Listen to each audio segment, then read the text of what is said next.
আমার প্রিয় নবম শ্রেণীর শিক্ষার্থী বন্ধুরা, তোমাদের সকলকে আমার চ্যানেলে স্বাগত জানাই। আশা করছি তোমরা সকলে খুব ভালো আছো। আজকে আমি তোমাদের 2025 সালে রায়ো মার্টিনে যে প্রশ্নবিচিত্রা প্রকাশিত হয়েছে তার 406 পাতাতে যে 6 নম্বর স্কুল রয়েছে সেখানে তোমাদের নবম শ্রেণীর বন্ধুদের দ্বিতীয় পর্যায়ক্রমিক মূল্যায়নের ইতিহাসের প্রশ্ন দেওয়া রয়েছে। আমি আজকে উত্তরগুলো তোমাদের দেখিয়ে দেবো। ইতিমধ্যে যারা চ্যানেলটিকে সাবস্ক্রাইব করে নিয়েছো তাদের সকলকে অসংখ্য ধন্যবাদ জানাই। আর যারা নতুন দেখছো তারাও চ্যানেলটিকে সাবস্ক্রাইব করে নিয়ে সাথে থেকো। চলো তাহলে শুরু করছি। একের দাগের সঠিক উত্তরটি নির্বাচন করো। শক্তিসাম্য নীতির দ্বারা ইউরোপে কোন দেশের চতুর্দিকে বেষ্টনী গড়ে তোলা হয়? এটা হবে ফ্রান্স। এটা হয়ে যাবে ফ্রান্স। হেটাইরিয়া ফিলিকে যে দেশের স্বাধীনতা সংগ্রামের সঙ্গে যুক্ত সেটি হলো গ্রিস।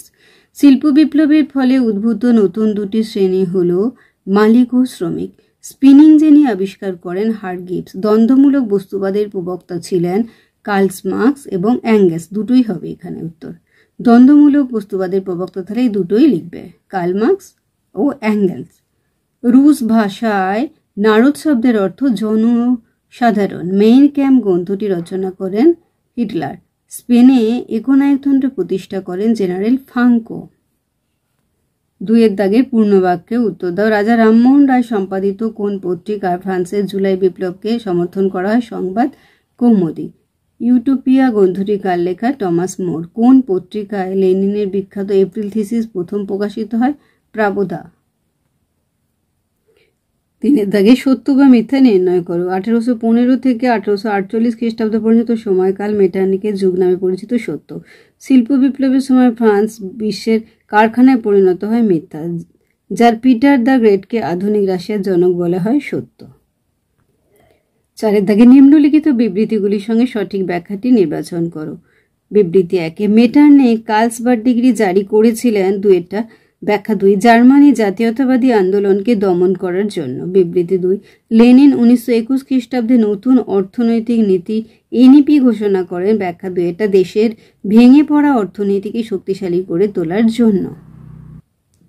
5-এর দাগে 2-3টি বাক্যে নিম্নলিখিত প্রশ্নগুলির উত্তর দাও। জোলভেরাইন বলতে কি বোঝো?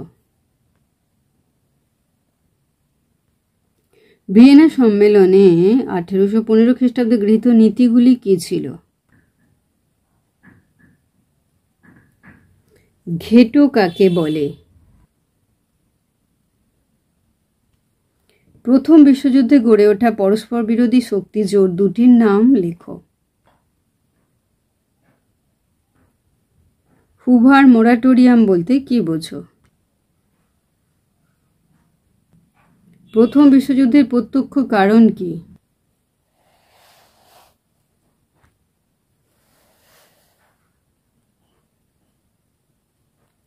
ছয়ের দাগে 7-8টি বাক্যে নিম্নলিখিত প্রশ্নগুলির উত্তর দাও। ইংল্যান্ডে শিল্প বিপ্লব প্রথম সংগঠিত হওয়ার 4টি কারণ লেখো।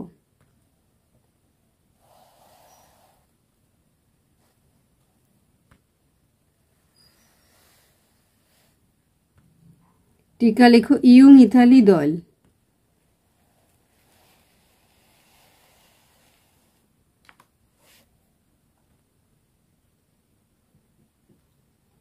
টিকা লেখো। April thesis.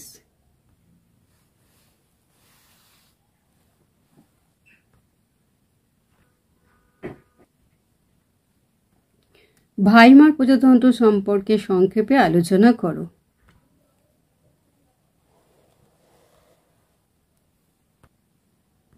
আচ্ছা, আগেরটা করবে না। আগেরটা ছিল ভাইমার প্রজাতন্ত্রের পতন। এইটা করবে, এই উত্তরটা করবে।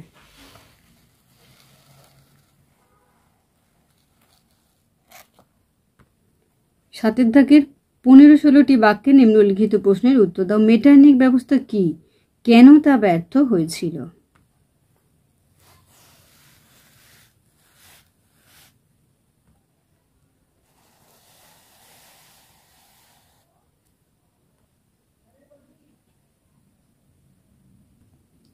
জার্মানির ঐক্য আন্দোলনে বিসমার্কের ভূমিকা আলোচনা করো।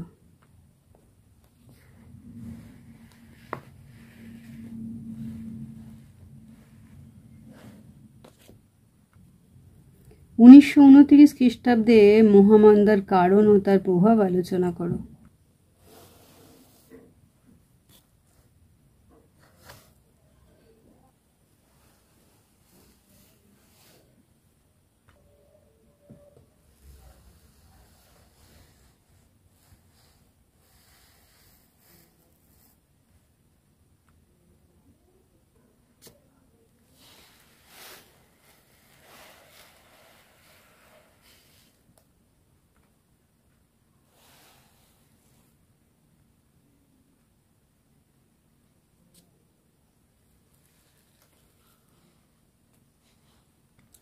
তাহলে আমার প্রিয় নবম শ্রেণীর শিক্ষার্থী বন্ধুরা, আজকে তোমাদের আমি 2025 সালের রায়োমার্টিনে যে প্রশ্নবিচিত্রা প্রকাশিত হয়েছে তার 406 পাতায় যে 6 নম্বর স্কুল রয়েছে সেখানে তোমাদের নবম শ্রেণীর বন্ধুদের দ্বিতীয় পর্যায়ক্রমে মূল্যায়ন ইতিহাসের প্রশ্ন দেওয়া রয়েছে। আমি তার উত্তরগুলো দেখে দিলাম, আশা করছি সকলেই বুঝতে পেরেছো। ভিডিওটি দেখার জন্য তোমাদের সকলকে অসংখ্য ধন্যবাদ জানাই। ভালো লাগলে লাইক করো, কমেন্ট করো, বন্ধুদের মধ্যে শেয়ার করো। আর আগামী দিনে নতুন নতুন ক্লাসগুলো পাওয়ার জন্য অবশ্যই চ্যানেলটিকে সাবস্ক্রাইব করে সাথে থেকো। তোমরা সকলে খুব ভালো থেকো।